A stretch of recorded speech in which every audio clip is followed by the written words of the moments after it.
For the past 20 years, Douglas Cardy has been involved in the care of mentally handicapped children.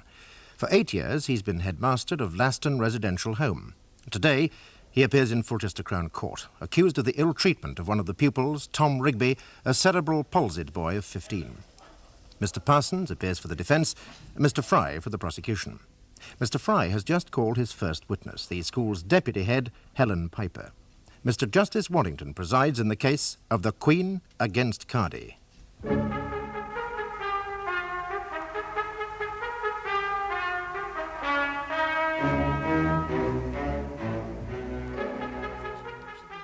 whole truth and nothing but the truth.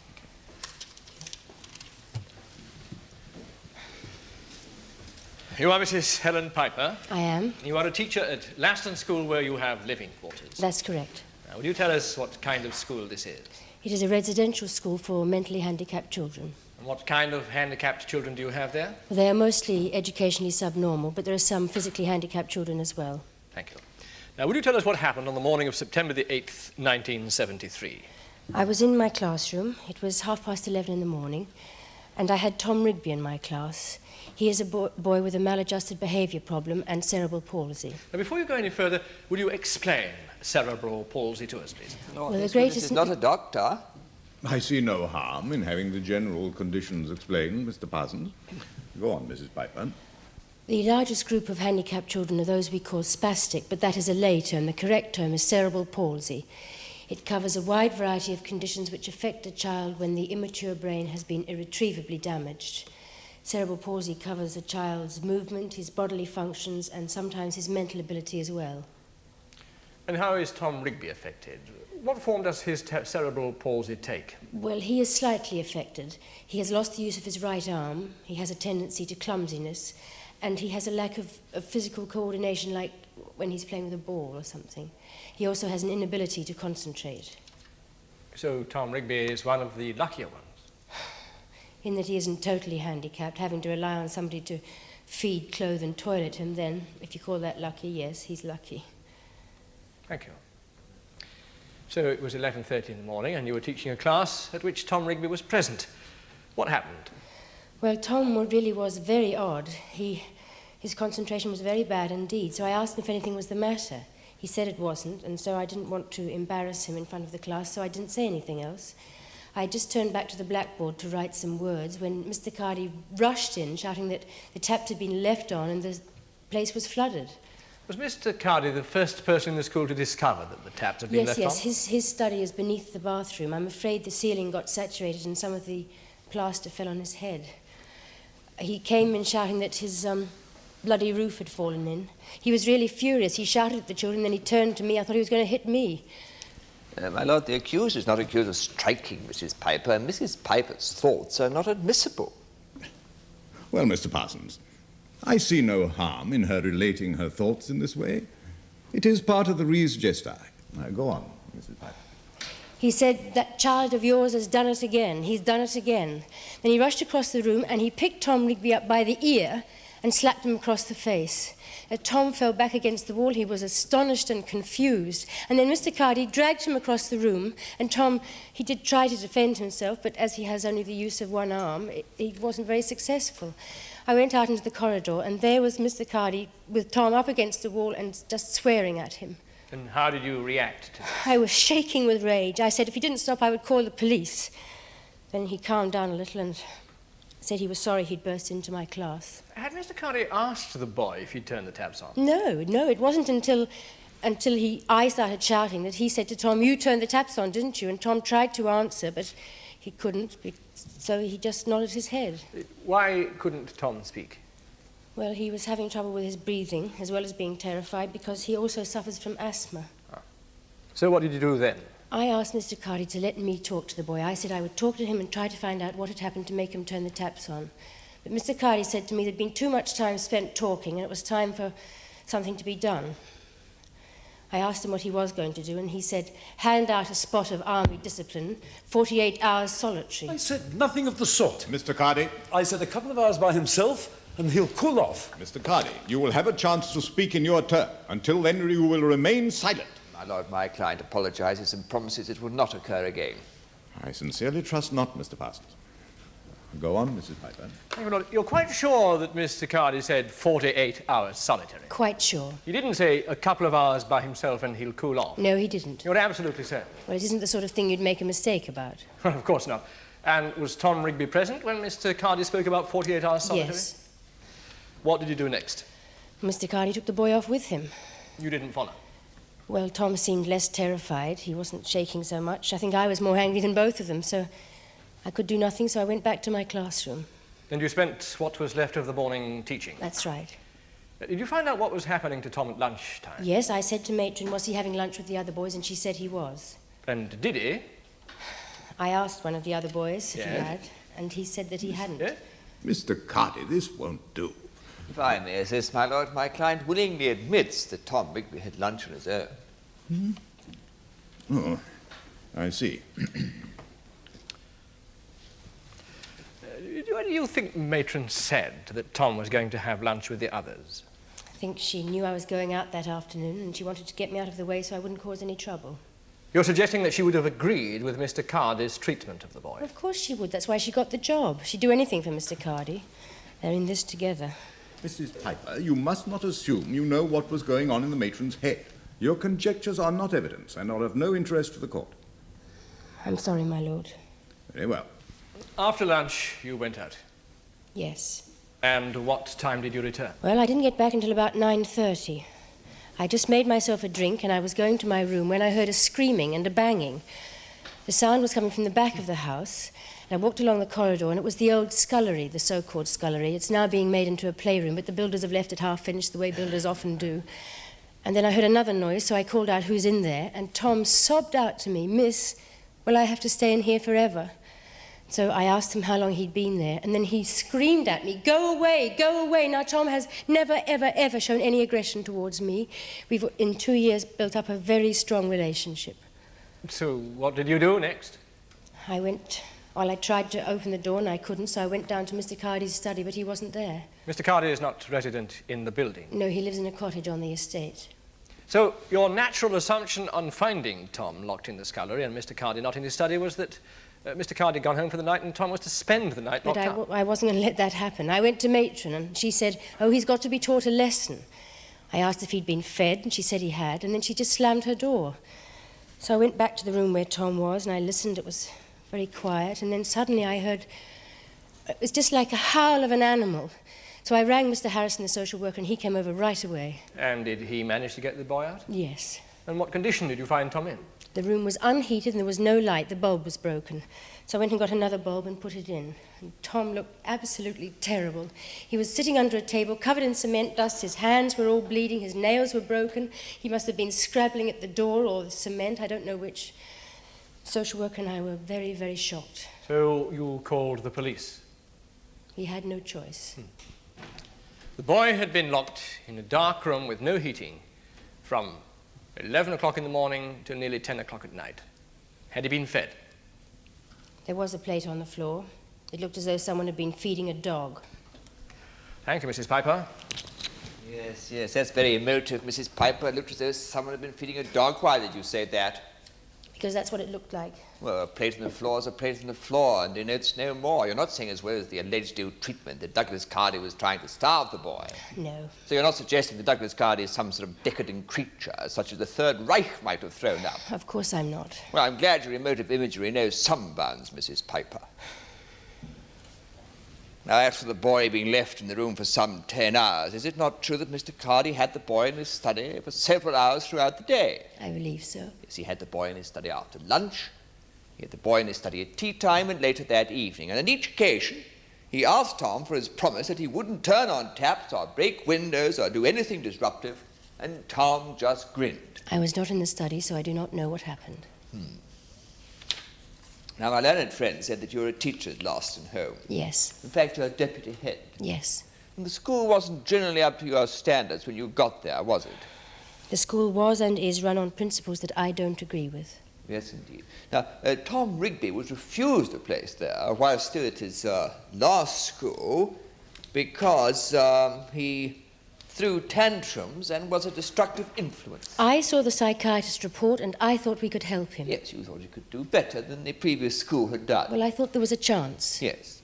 Well now, Mrs. Piper, you've for 2 years trying your methods, and during that time Mr. Cardy has been the model of patience, has he not? Look, at the other school, Tom had nobody that he could relate to. He just got worse. But since he's been at Laston, he's formed a very good relationship of trust with some of the staff. He can go for months without tantrums. His epileptic fits are less. And he talks about his frustration instead of screaming. Epileptic fits? Well, there was a history of epilepsy, and he did have fits at first when he came to the school, but now they've almost completely stopped. I see. Now, you've no doubt spent a great deal of time helping Tom. A great deal of time. Yes. At what expense to the others? I hope none.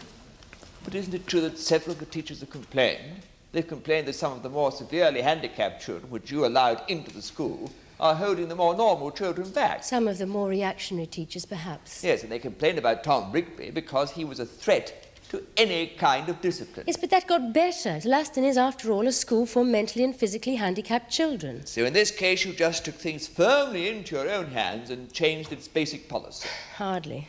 I've been there for 2 years and I made very little difference. How much easier it would have been to change things if you had been head, would you agree? Of course. Yes, but you are not at the helm. If you choose to use that emotive imagery. Yes, you had the headmaster against you, you had some of the staff against you, and you had the system against you. The system is not against me. The administration of Laston is against my ideas, yes. Yes, but the head of that administration is Douglas Cardy, and you are trying to discredit the head of that administration. He mistreated a child. It's not a matter of personalities. Yes, indeed. Now, you claim, he dragged the boy across the room, slapped his face, and threw him in this colour rag. Yes. Now, the medical report shows that Tom's face was marked in no way whatsoever, not even a bruise. Mr. Cardy is too clever for that. Oh, you see. See, I put it to you, Mrs. Piper, that you have exaggerated this whole incident in order to get rid of Douglas Cardy. No, that's not true. You want to take his place. Look, the afternoon that all this happened, I went for an interview for the job as head of a hospital for severely handicapped children. I have been accepted for the post.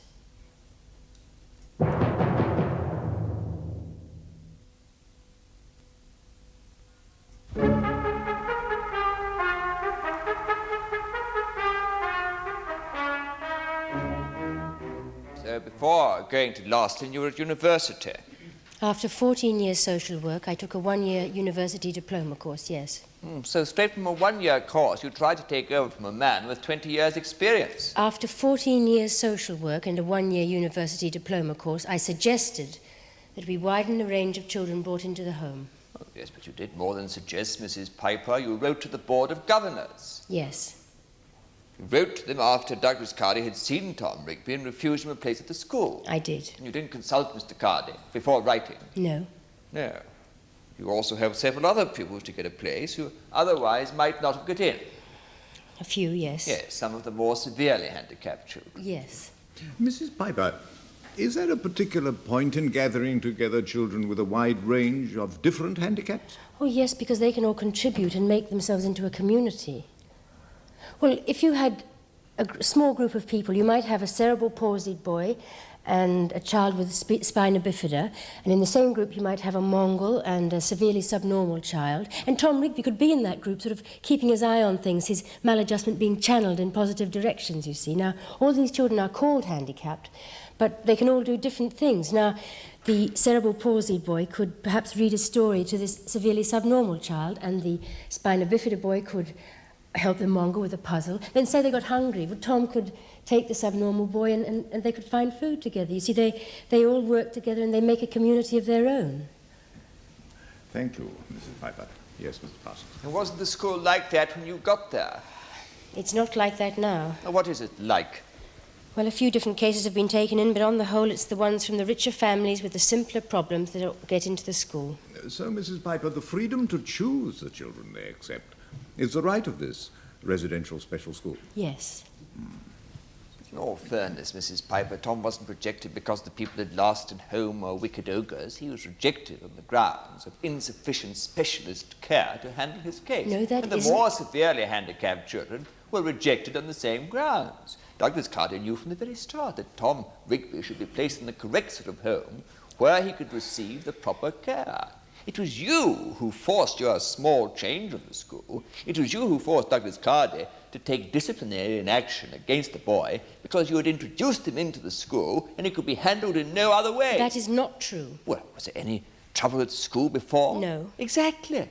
Look, schools like Laston have to prove themselves to their patrons. If they take in too many rejects, they're a bad advertisement for their patrons. Mr. Cardy's creaming was so stringent that I once heard a mother say it would have been easier to get her son into Eton or Harrow. I see. So you are also critical of the patrons of these schools. They're too removed. You paint a bleak picture. The results of a system whereby the special schools reject the worst cases mean that all the rejects come together and they live in substandard conditions in long-term hospitals. In other words, they create ghettos in the hospitals. It is a form of neglect, you mean? I think it's criminal neglect. If I had... Well, aren't we getting closer to the truth, Mrs. Piper? I don't follow you. Don't you? Don't you really, Mrs. Piper? The rejection of the more severe cases was close to criminal neglect, your own words. Don't you see, Mrs. Piper, it is not the defendant who is on trial here today, but from what you say, it is the system. I'm not asking the questions, am I? Yes, Mr. Parsons, you know as well as we do that it is the accused who is on trial. You would do better to confine yourself to the issues relating to the accused. Well, I thought I was, my lord. If you would like to ask me what I think about locking up a maladjusted, cerebral palsied boy in a small, empty room, I'll tell you. And if you think it's idealistic to be appalled by that, I suggest you go home and look at yourself in the mirror. Oh, dear me. Really, Mrs. Piper, you must not tell counsel for the defense what to do. So you say that when you broke down this door, or rather when Mr. Harrison, social worker, broke down this door, you found the boy in the pitch black in a room without any heating. You don't have to take my word for it. The social worker was there as well. It was a cold night, was it? I think so. But the evening of September the 8th was in fact a particularly warm night.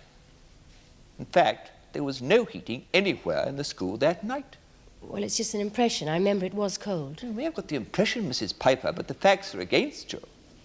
Then I must be mistaken. I see. Well, do you think you might be mistaken about anything else? Such as? Well, I mean, was Tom Rigby really screaming hysterically, or was he, well, shall we say, singing? That's ridiculous.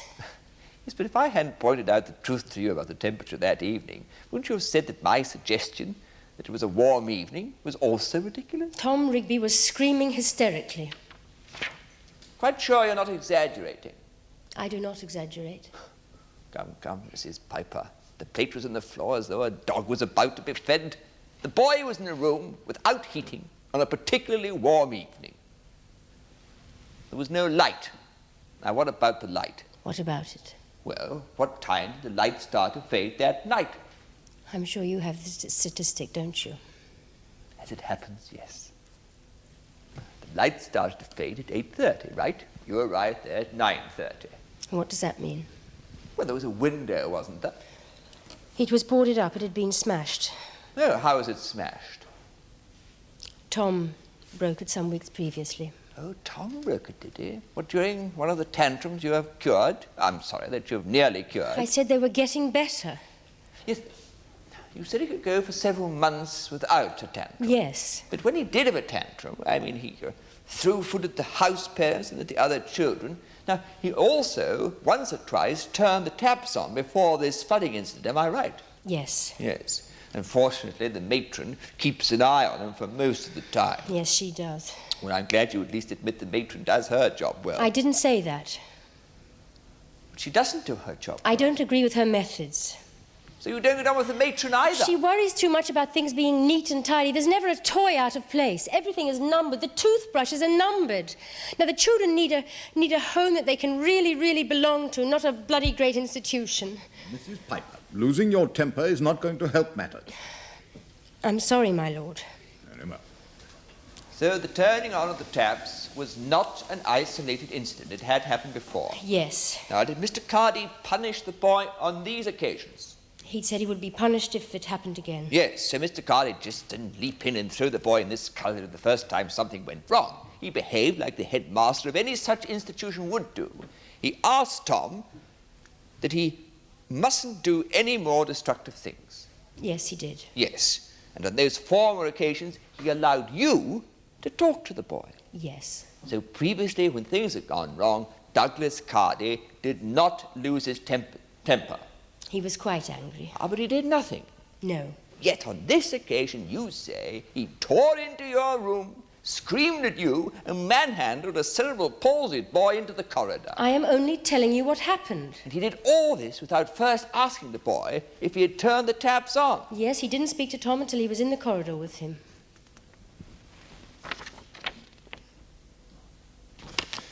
The rooms at Laston School are quite large, aren't they? Yes. Well, where was Tom sitting? Near the back of the class. And Mr. Cardy went to the boy. Yes. So it is back to you. Yes. You see, in fact, Mr. Cardy said to the boy, "Did you turn on the taps?" And he replied, "Yes." Then Mr. Cardy asked the boy to go outside. He did not say anything to Tom inside the classroom. But it is back to you. Well, surely he was far enough away from you to have said something without you hearing. Well, I suppose if he'd whispered... So there is a possibility that Tom was asked about the taps while still in the classroom. Well, yes. No, I don't think so. It's all so blurred. It happened very quickly. Isn't it all a blur, Mrs. Piper? The pushing, the shoving, the shouting. No, just the details. Well, where are we without details? Look, somebody should have spoken to Tom. Yes, but the boy knows the difference between right and wrong, doesn't he? Yes. One doesn't need to be a psychiatrist to know that your methods of having indulgent chats with the boy wasn't working. I would suggest to you that Tom was only really testing male authority the way some young men do. And to be locked up for several periods and taken out for lengthy periods in Mr. Cardy's study and visited every hour doesn't seem to me to have been a great ordeal. Tom was lying hysterical on a stone floor. So you tell us. The social worker was there too. He saw Tom. Well, I don't think anyone would deny the boy was dirty and dusty, but what else would you expect? He'd been playing all day in a dirty and dusty room. He was exhausted. Both the social worker and I were very shocked. If we hadn't come, he'd have spent the night on that floor. Ah, now, we only have your word for that against Mr. Cardy. I am telling you the truth. I see. Now, you phoned the social worker at 9:30. Yes. How did you know where to contact him? I phoned him at his home. At home? So, you and Mr. Harrison are friends, are you? Oh, we've met on the odd professional occasion, yes. Yes, do you both like old films? Yes. Both go to Fulchester Film Society? So do a lot of other people. Play chess? Yes, I played chess. Who taught you how to play chess? Colin Harrison. Ah, so you really are very close friends. Yes. Well, it's only natural then, isn't it, that Mr. Harrison would see things from your point of view? He would not change his opinion, his objective opinion, for a friendship. Oh, is that why he came tearing over to the school? Is that why he broke down the door? Is that why he didn't contact Mr. Cardy? It was an emergency. Was Colin Harrison perhaps an intimate friend, Mrs. Piper? Mrs. Piper? Was Colin Harrison intimate? I am sure that you have no right to... We are just friends. And 3 years ago, you became separated from your husband, did you not? We are just friends.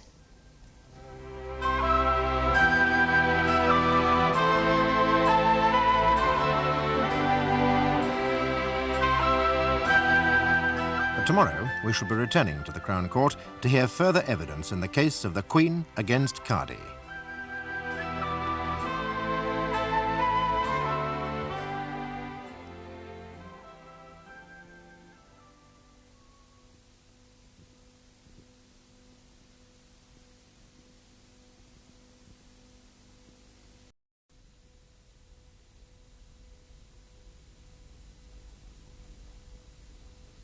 In Fulchester Crown Court, Mrs. Helen Piper, the deputy head of Laston Residential Home for Handicapped Children, has told her version of what happened after a maladjusted child suffering from cerebral palsy turned on the taps in an upstairs bathroom, thereby causing flooding and damage.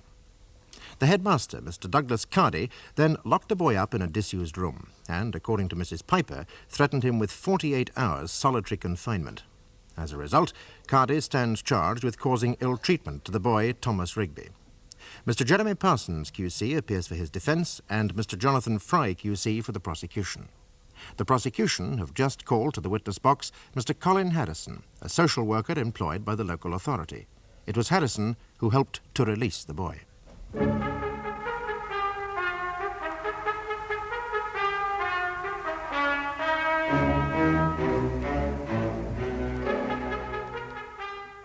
On the evening of September the 8th, did you receive a phone call from Mrs. Piper? Yes, that's right. She told me Tom had been locked in a room. I got straight into my car and drove over. And you arrived? Oh, about 10. It's half an hour drive. When you got there, but was the boy still locked in the room? Yes, he was sitting under a table. I had to smash the lock with a hammer. And did you find Tom Rigby inside? Yes. Was he frightened? Well, he certainly seemed to be. And, of course, he'd been howling before I got there. Mr. Harrison, we are only concerned with what you saw and heard. We are not concerned with what you were told. Yes, my lord, but he was in a bit of a state. Would you explain this state to us, please? He was covered in dust, he had blood on his hands, he'd torn his fingernails. He must have been clawing at the flagstone floor or something. Or perhaps he'd been making desperate efforts to open the door. My lord. Mr. Fry, you must not indulge in supposition. And you must not suggest to the witness the answer that you want. I'm sorry, my lord. I really shouldn't have to remind you. Indeed not, my lord. You say the boy was frightened. Of course he was. If Mr. Cardy had kept to his promise and kept him locked up for 48 hours, that boy would have come to a great deal of harm. I thought that again is hearsay evidence. Mr. Harrison, did you hear Mr. Cardy say that he was going to lock that boy in that room for 48 hours? So he didn't say it to me, my lord, but... Then you do not know for a fact that Mr. Cardy said any such thing? No, my lord. You took the boy home with you that evening. Yes, I did. How was he in the car? On the way home, he had an epileptic fit. Now, Mr. Harrison, in your work, you deal particularly with disabled children. Yes? Would you say that even if the boy had been let out of the room by 10 o'clock at night, he should never have been locked in there on his own in the first place? No, he shouldn't. Thank you, Mr. Harrison. Mr. Harrison, you are saying that at any moment during his time in that room, the boy, Tom Rigby, might have had an epileptic fit? Yes, my lord.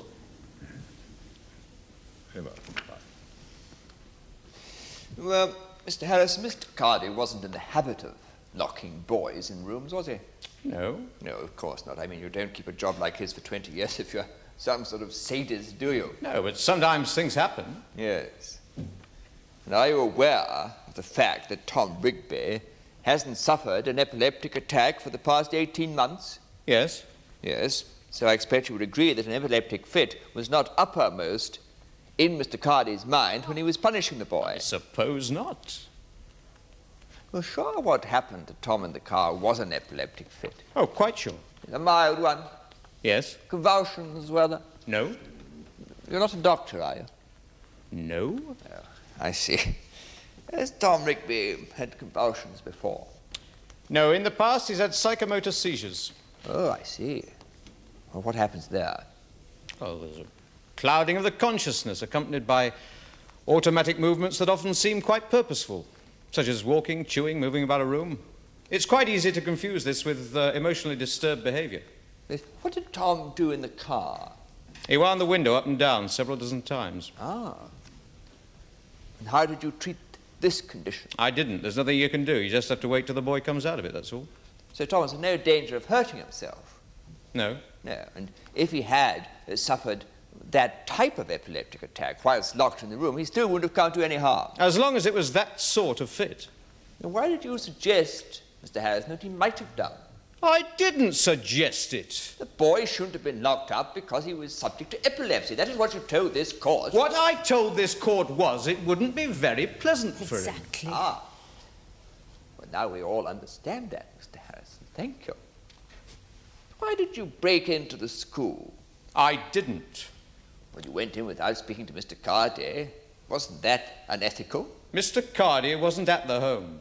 He was in the cottage not 5 minutes away. I didn't know that. It was an emergency. Yes, well, all the more reason for contacting Mr. Cardy. You were half an hour's drive away. He could have been in the room in 5 minutes. It didn't occur to me. I wouldn't have thought he'd lock a boy up and then go home. Miss, but when you got there, the boy wasn't screaming and shouting, was he? No. He had been fed? Yes. So apart from a torn nail and a bit of dirt, Tom wasn't in too bad a state. He was tired and he was frightened.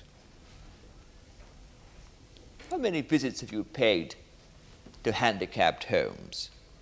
Several hundred visits. Ever broken into one before and taken a boy away without telling the headmaster? No, but I didn't break into the school. I only broke into the room. Got carried away with your devotion to Mrs. Piper, did you? Mrs. Piper has absolutely nothing to do with it. I am a social worker. I was using my professional judgments. Well, let's look at some of your professional judgments. You've been employed as a social worker for 4 years. Yes?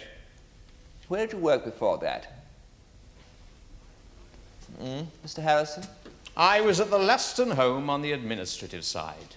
I didn't like the way policy was shaping, so I left. That was before Mrs. Piper came. Yes, Douglas Cardy was, of course, headmaster. Yes? Yes, and did Mr. Cardy ask you to leave? I resigned. I disagreed over a matter of policy. He did not resign voluntarily. And I did demanded you his resignation. strike Mr. Cardy? No!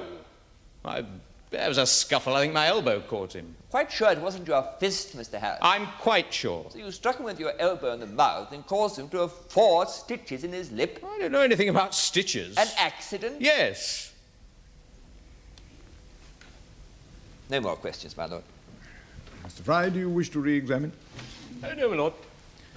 Very well, Mr. Harrison, you may leave the witness box. I call Dr. Olga Mansell. Dr. Olga Mansell, please.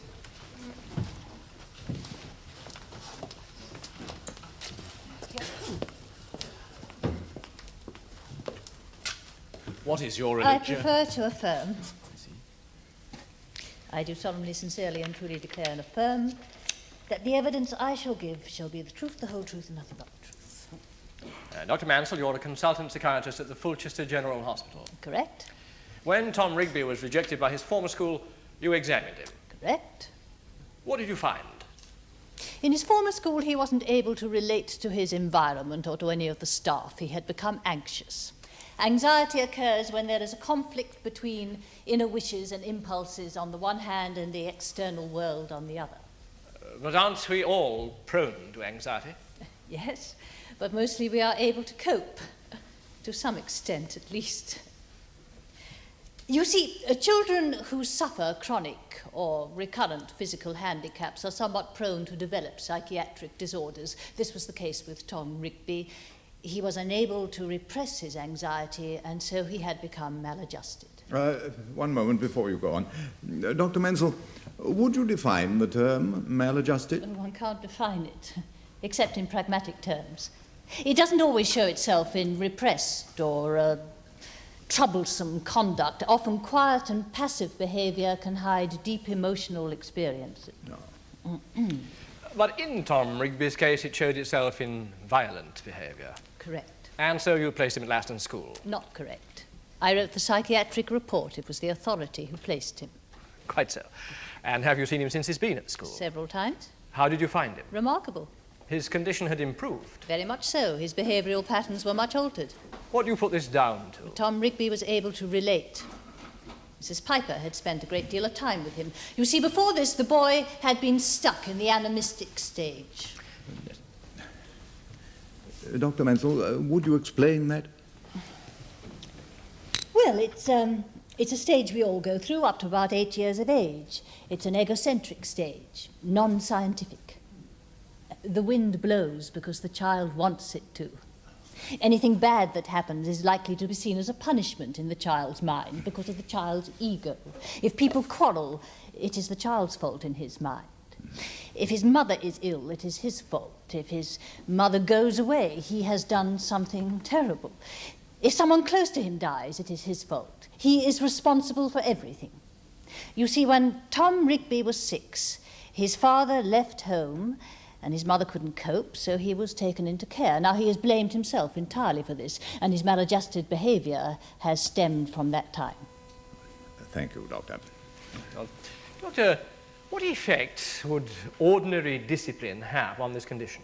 Oh, an insecure or unhappy child who feels he has failed those he loved couldn't respond to ordinary discipline, because in this animistic state, all that would happen would be an increase of guilt and shame. So it wouldn't help him to behave with more social responsibility? No, the condition would grow worse. Adverse events can be harmful to these children when they arouse more anxiety than the child can cope with. Had Mr. Cardy been made aware that Tom had this problem of regression into the animistic state? Oh, yes, indeed. I visited him several weeks before Tom Rigby went to the school. I explained the condition in great detail. Thank you, Doctor. Dr. Mansell, is there a school of psychiatry that believes that the acting out of aggressions can be dangerous? Yes. So if I Oh, but this case is a little more complicated than that. Yes, well, you're quite right to put me in my place, Dr. Mansell, because I'm not quite sure that I understand, you see. If you'll bear with me, I'd like to go over what you said again, because somewhere along the line, you see, there's something wrong, isn't there? Well, Mr. Parsons, if there is something wrong, do let us in on it. I was just about to, my lord. That will be a relief to all of us. Now, you say that Tom Rigby was making remarkable progress. His behavioral patterns were changing. Correct. Yes. Now, I want to follow me very carefully. My learned friend asked you what effect normal discipline would have on the boy. It would be worse than useless. Yes, and Mr. Cardy knew this. That is why he allowed Mrs. Piper to try her methods of love and understanding for 2 years. And it was because of this that the boy was recovering so marvellously. Yes. Now, the boy had been well behaved for several months, but suddenly he broke down. He turned on the taps. Why? I mean, nothing had happened to him. He hadn't been locked in the room. That came afterwards. The punishment came after the act, yes. Tom Rigby knew he would be punished next time. I would say he turned on the taps because he wanted to be punished. Dr. Mansell, has the boy told you why he should want to be punished? I'm afraid he has said very little. In my opinion, he has had some sort of shock, a rejection of some sort. A favourite model aircraft broken, perhaps, or a quarrel with another child? So, in a way, we have to look for the cause. I would have thought so. So the locking of the boy in the room had nothing to do with him regressing. Some regression preceded the turning on of the taps, but being locked up could have had further regressive effects. And in any case, I see no point at all in treating a case like this in such a way. Yes, but you've just told us that Tom Rigby was deliberately behaving in such a way so as to get himself punished. Now, Tom's a big boy, and even with his disability, he's a powerful boy.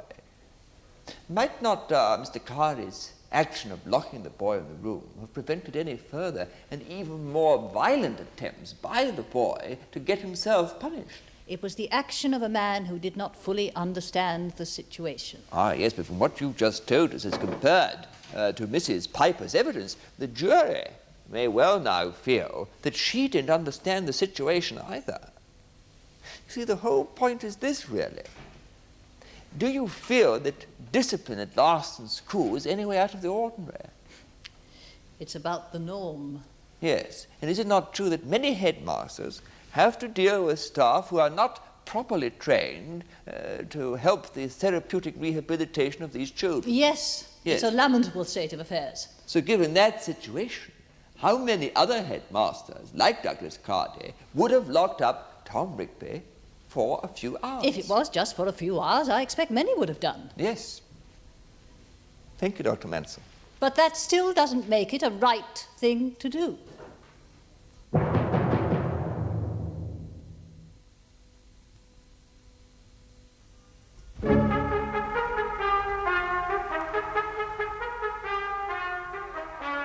You said that Tom had turned on the taps twice before.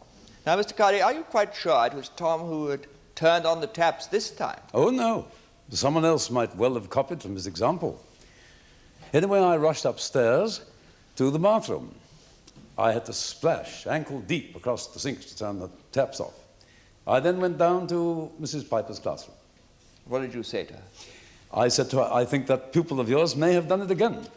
Did you shout this at her? No. But you were angry? Inwardly, yes. But I don't believe in showing anger. Once you show anger, you lose discipline. I think you might say, I was stern. Yes. And how did Mrs. Piper react? Well, she sighed and asked me what I was on about. I told her the taps had been turned on and the upper rooms were flooded. I said I thought we ought to give the boy a chance. It might not have been him at all. He was sitting near the top of the class, so I went up and spoke to him. I asked him if he turned the taps on. He stood up and grinned at me. I patted him on the shoulder and told him not to look so pleased with himself, and then asked him again. He said he had indeed turned on the taps. I then took him out of the classroom. Yes. Did you take him by force?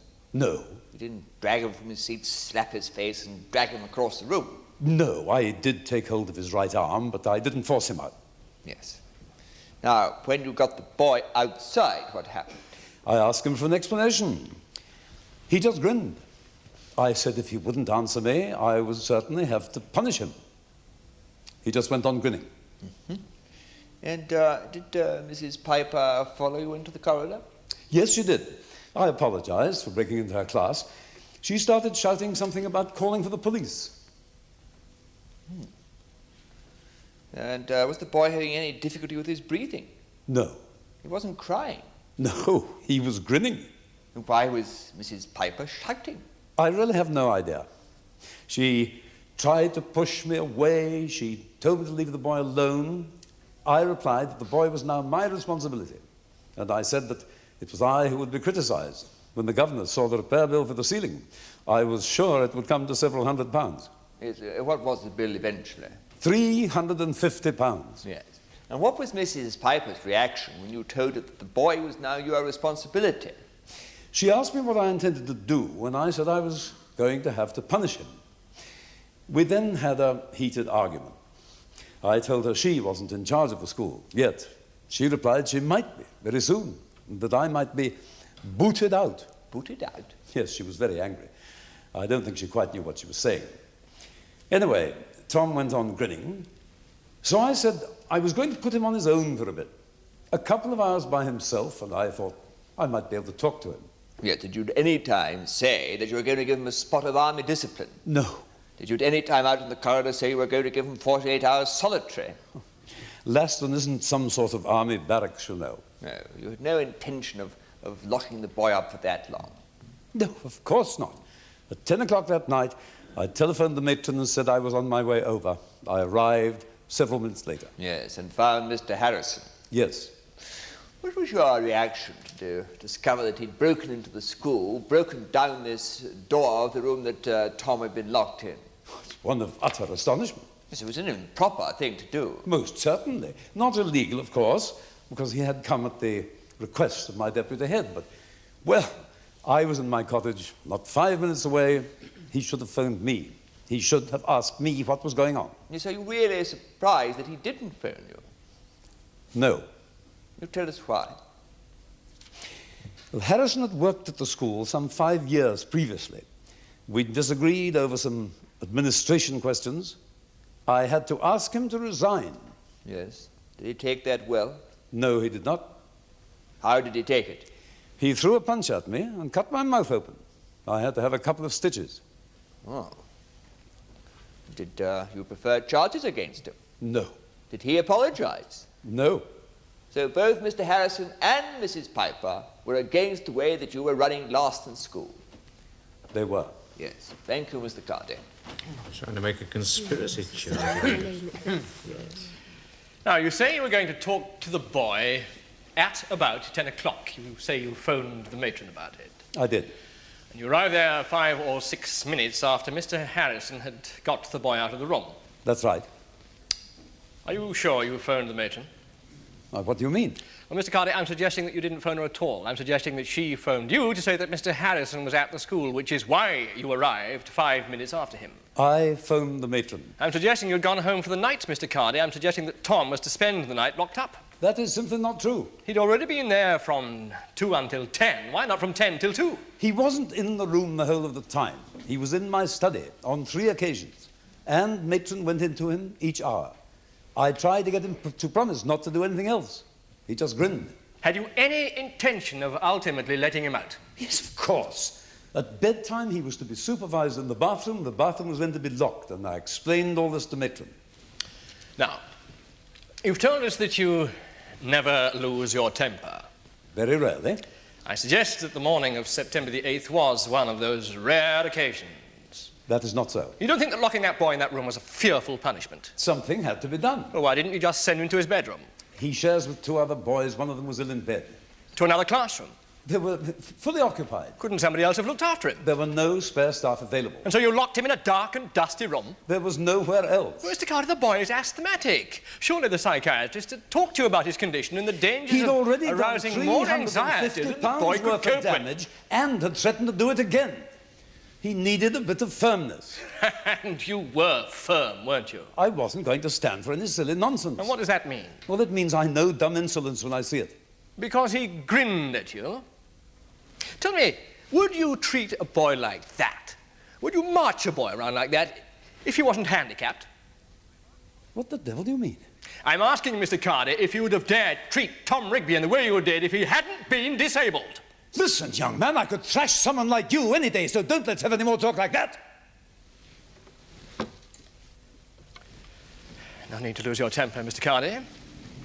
You lose authority when you do that, as somebody said earlier on. Oh, it was you, wasn't it? Tell me, by marching the boy out and locking him up, what were you hoping to achieve? We are, after all, human beings. Language and communication is what makes us unique. I did talk to the boy. I had him in my study. I tried to get it out of him. Tried to get what out of him? His reason for turning on the taps. And then you locked him up again. Did you think that was the way to get it out of him? My lord, may I say what I feel about discipline? Of course you may, Mr. Cardy. Discipline is an ordered framework. Tom Rigby is relatively lucky. He should be able to make his way in the outside world, the ordinary world. If he's allowed to indulge in maladjusted nonsense, he will never be accepted anywhere. So your answer was to suppress his outcry for the sake of conformity? For the sake of social discipline. Social discipline? Yes. One thing the psychiatrist failed to mention was that although you cannot define maladjustment, except in pragmatic terms, you can define delinquency.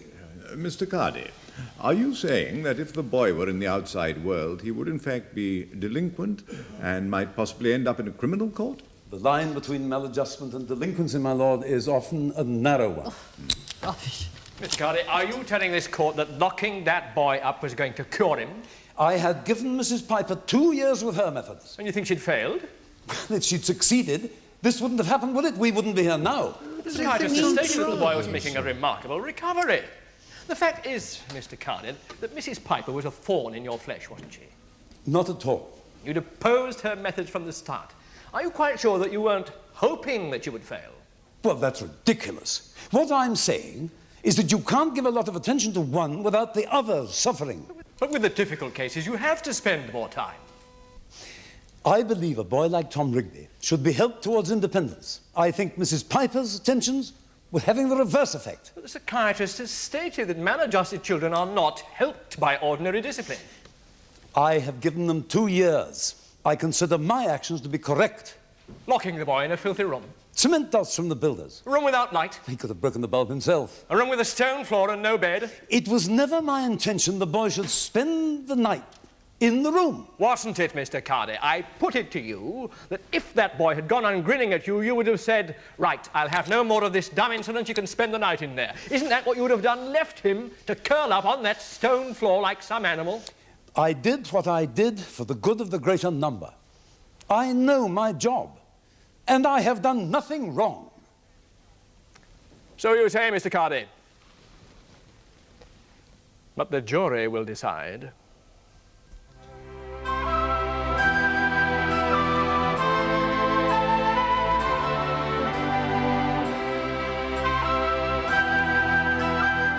Tomorrow we return to the Crown Court for the final stages in the case of the Queen against Cardy.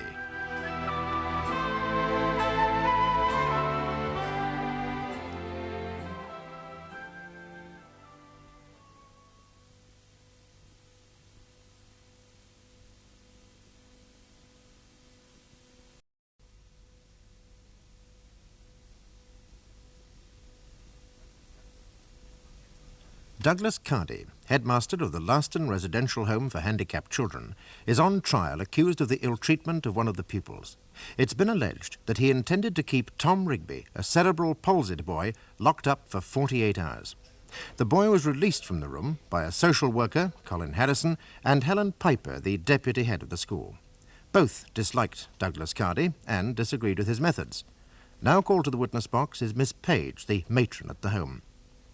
Mr. Jeremy Parsons, QC, appears for the defence, and Mr. Jonathan Fry, QC, for the prosecution, in the case of the Queen against Cardy.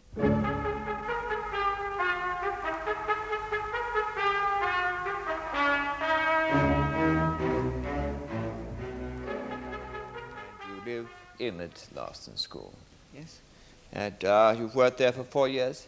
And 3 months. And Miss Page, how long have you been nursing, and have you been in childcare altogether? All my life. Yes. And would you say that locking a child in a room is something that should be done every time a child misbehaves? Certainly not. This was out of the ordinary. And Tom wasn't in the room the whole time. Even when he was, I went in to see that he was all right every now and then. And in any case, how else could Mr. Cardy stop Tom doing more damage? What is your opinion of Mr. Cardy as a headmaster? Excellent. Yes. You think he does his job well? There is no one I would rather work with. Thank you, Miss Page. Miss Page, what is your opinion of the psychiatrist's report, the one on Tom? I think much too much is made of all this analysis. You don't rate psychiatrists very highly. They just come in and talk to the patient for a few hours. I mean, we do all the looking after, the real work, don't we? Oh, yes, indeed. But generally speaking, I suppose things run pretty smoothly under Mr. Cardy. Yes. But when Mrs. Piper came, it was rather different. Yes. We had to accept some children Mr. Cardy didn't want. I suppose that rather upset the order. Yes, it did. At first, it was almost impossible to keep the place tidy. You'd get different children throwing food about and playing with their toys at all hours. I believe they started putting paint on the walls. That was Mrs. Piper's idea. You put a stop to that. Certainly I did. You didn't like the murals. They used all sorts of colours, browns and reds. The walls looked dirty. And now they're back to, what? White. Like a hospital. Yes. A bit impersonal, would you say? Hygiene is more important. But the paintings have remained on the walls of Mrs. Piper's classroom, haven't they? Her classroom is her classroom. Would you say that dealing with handicapped children makes you hard? Not hard with the children. I would never do any harm to them. But it makes you sort of different. I don't know how, just sort of different. Is that why you keep a pretty firm grip at Laston? Things are well organised. They are indeed. Why do you number the toothbrushes? We number them because of hygiene. Is it right that at meal times you tell the children to eat quickly and quietly? Quite often. Why? So that things can be cleared up nice and early. Come on, Miss Page, these children come to you with a variety of problems. Social problems, physical handicaps, rejection by parents. Surely they deserve love. We look after them. Do you have many friends, Miss Page? No. Do you have any friends? I have my work. Do you have any family? No.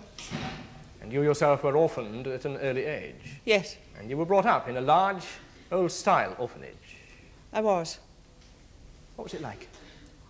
Like? These children have a marvellous time compared to me. They don't know they're born. They get sweets and toys and trips to the sea and parties. I think it's wicked to spoil a child. A sin. I never got anything like they got. Is that why you won't let these children express themselves by painting murals on the walls? Why should they muck up the walls? We never could. We could never touch anything. When you were a child? Yes. We were never allowed to paint walls. One toy you were allowed, and that was locked up in a cupboard, and only came out for an hour at night.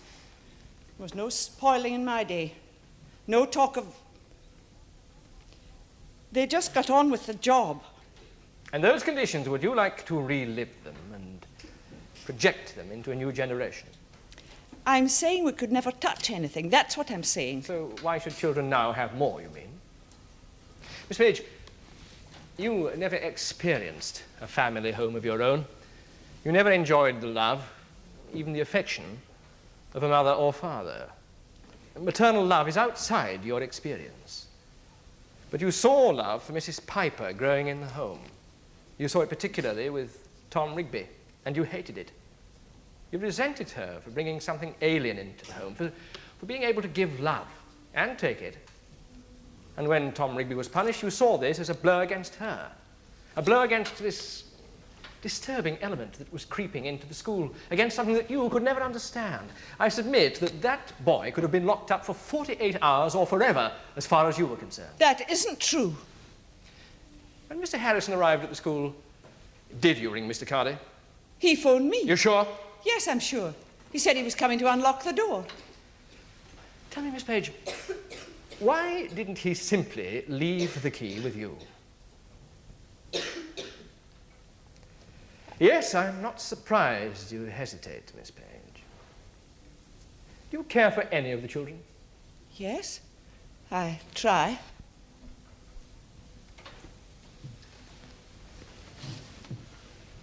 Miss Page, you don't earn much money in your work, do you? No, I don't. So you don't do this job for the money? No. No. Are you all right, Miss Page? I feel a wee bit faint. Let her sit down. Bring her a chair.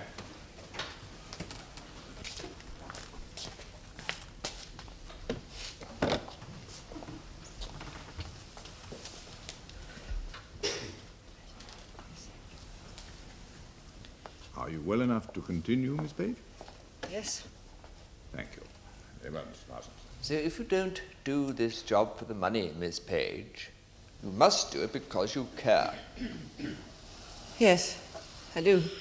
Is it not true that some 2 weeks before this flooding incident, you went out and spent a considerable amount of money buying clothes and toys for a child newly arrived at the school? Yes. Yes, a deprived child. Both his parents were killed in a car crash. Yes. Now, why did you do that? Because he looked so lost.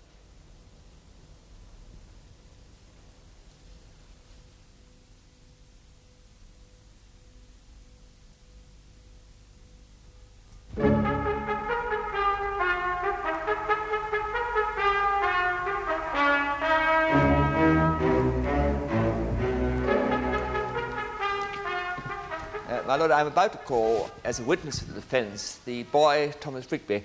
I feel, however, I should point out to the court first of all that someone suffering from cerebral palsy, the physical effects may appear to the lay member that they are not quite competent to give evidence. I would like to say that Tom Rigby is as intelligent as most people who don't suffer his disability. This is agreed by all parties, my lord. Thank you, gentlemen. I'm sure the court understands why it was necessary to avoid mentioning this in front of the boy himself. But nevertheless, gentlemen, as always in cases concerning young persons, I shall have to satisfy myself on this occasion also that the witness does understand his duty. Of course, my lord, thank you. I call Thomas Rigby. Thomas Rigby, please. Here you go, Tom.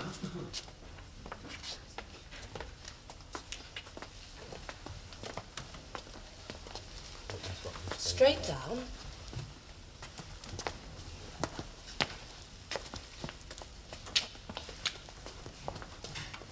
You stand here in the box, Tom. Just read aloud the words on this card. I promise before Almighty God to tell the truth, the whole truth, and nothing but the truth. Now, Tom, do you understand what that means? It means I must tell the truth. That's right. Do you know what the truth is? It means not telling lies. Excellent. I could wish all witnesses were equally clear-minded. Very well, Mr. Parsons. Thank you, my lord.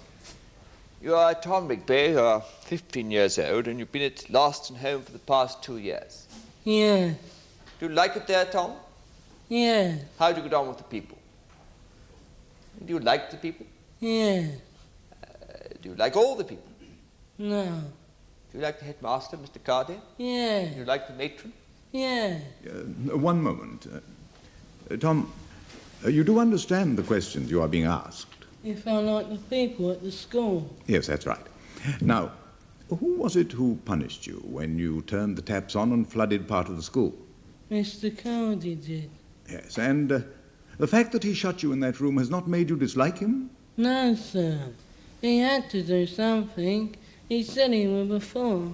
Before when he had to, because I turned them on, and there was water all over the floor. Now, Tom, did you smile at Mr. Cardy when he asked you if you'd turn the taps on? A bit.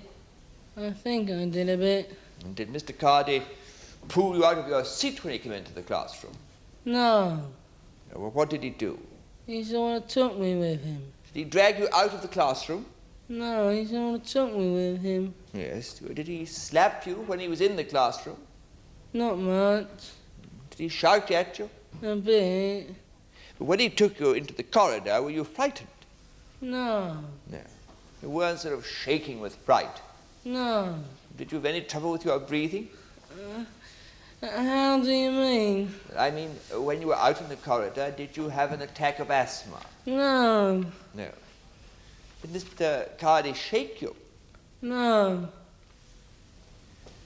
What was Mrs. Piper doing? Shouting. Do you know why she was shouting, Tom? No. And where did Mr. Cardy take you to then? To his study. Yes. And did he shout at you there? No. Did he tell you off? No. He asked you if you'd turn on the taps. Yeah. Now, did you tell him why you'd turn them on? No. Will you tell us why now? No. Why not? I don't want to. Tom, if there is some particular reason why you turned those taps on, you can tell us. No harm will come to you. I don't know. You don't know why you turned the taps on? I don't know. So, Mr. Cardy talked to you in his study? Yeah. He asked you to promise not to do any more damage. Yeah. Did you promise that? No. Why not? I didn't want to. So Mr. Cardy then said he was going to punish you. Yeah. And he then put you in this scullery place. Yeah. Now, were you frightened in there? No. You were brought food and drink. Yeah. And Mr. Cardy had you back in his study. Yeah. For how long?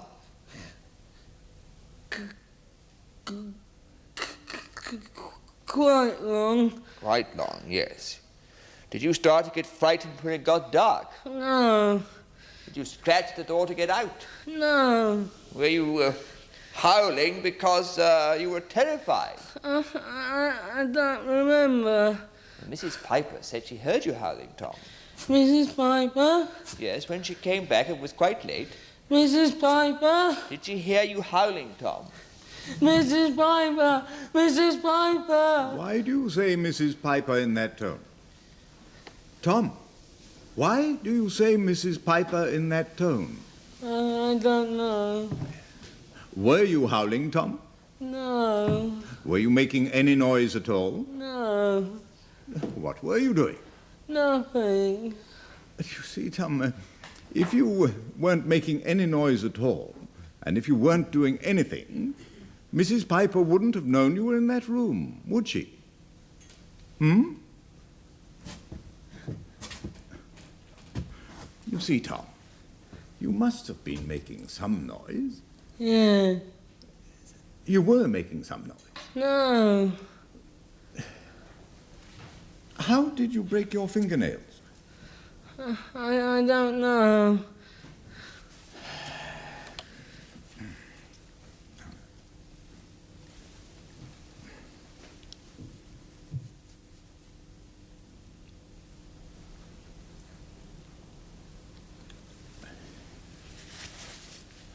Do you like Mrs. Piper, Tom?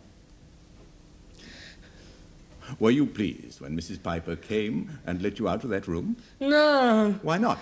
I wanted to stay there. Had Mrs. Piper done something to upset you? Is the boy all right?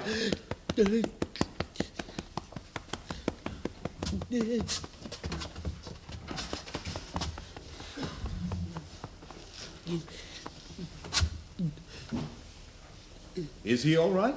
Yes, my lord.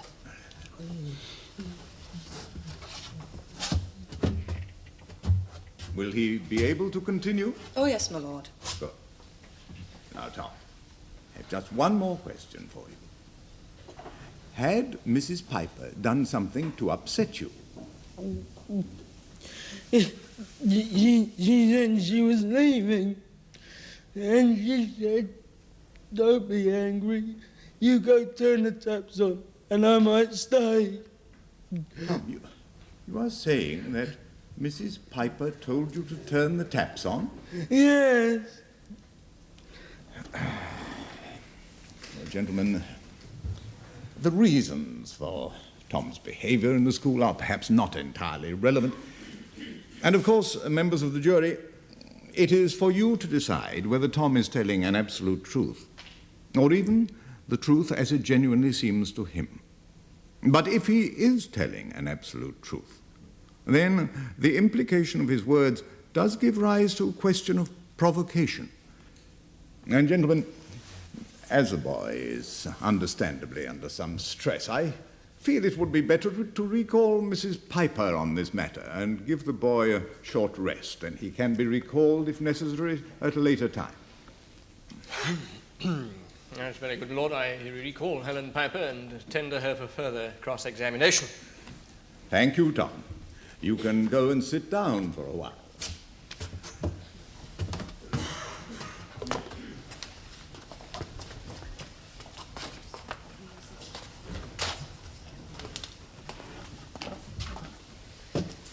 You realize you are still under oath, Mrs. Piper? Yes, I understand that, my lord.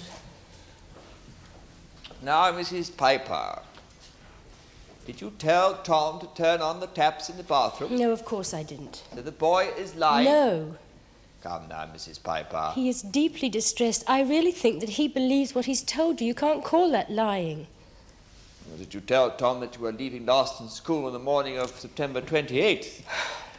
He asked me about a forthcoming seaside trip. I've always been totally honest with him, and so I said that there was perhaps a chance, a possibility that I might not be there. Only a possibility? I hadn't been offered the job in the hospital then.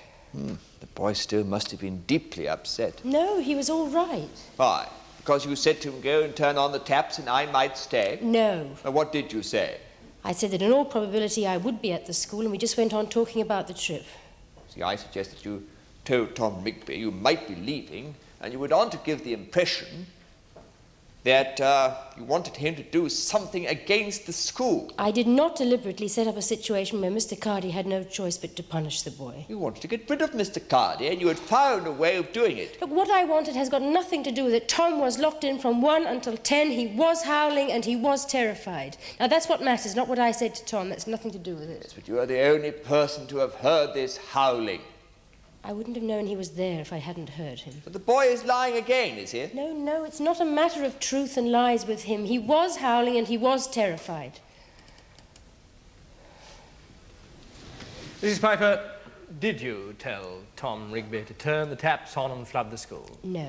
Did you in any way imply that he should do such a thing? No. Did you tell him about the possibility that you might be leaving the school for any other reason than that you felt you should be honest with him? For no other reason. I couldn't use the boy as a pawn. I wouldn't even have brought it up if he hadn't asked me about the seaside trip. Thank you, Mrs. Piper. Mrs. Piper, did it not occur to you that the possibility of your leaving might upset Tom very deeply? Yes, my lord. I made it all so vague. I thought he was all right. I was just preparing him in case I did leave. But do you remember saying earlier that you thought he was upset in your class that morning? I said he lacked concentration and he seemed nervous, but look, I never for one moment thought it had anything to do with what I'd said to Tom. Thank you. That is all. Thank you, Mrs. Piper. Gentlemen, Do either of you wish to recall Tom Rigby now? No, my lord. No, my lord, I think he's suffered quite enough. Very well. And I think we may release him.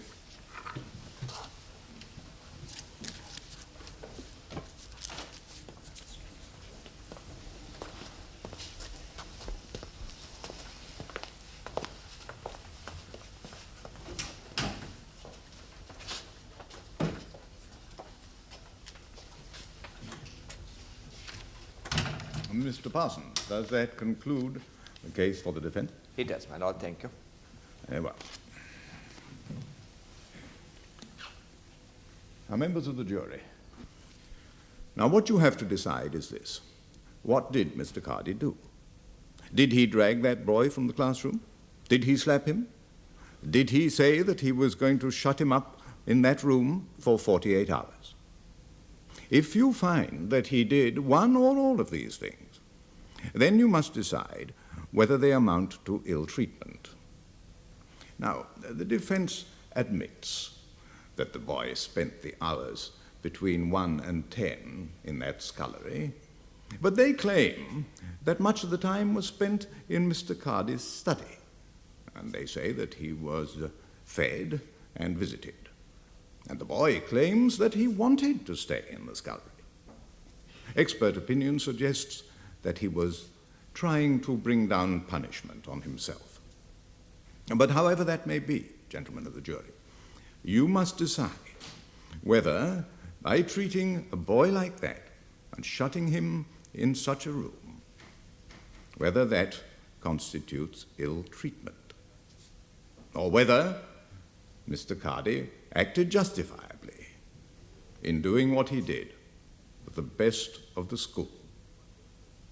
You must also decide, members of the jury, whether, by taking the key home with him that night, Mr. Cardy showed that he intended to keep that boy in confinement.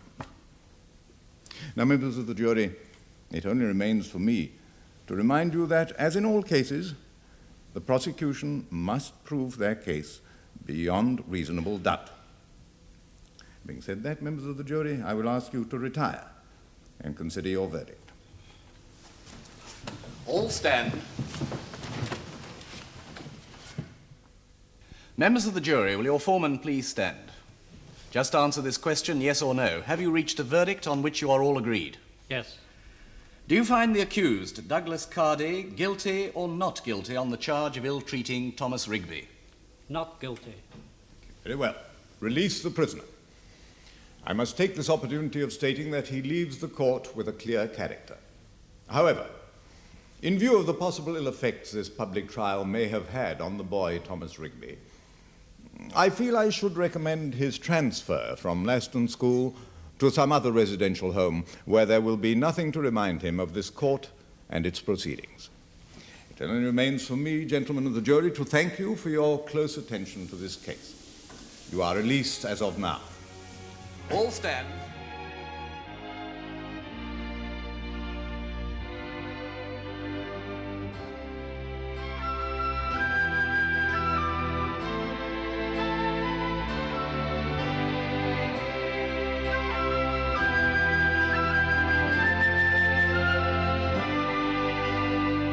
Next week, you'll have an opportunity to join us again when our cameras return to follow another leading case in the Crown Court.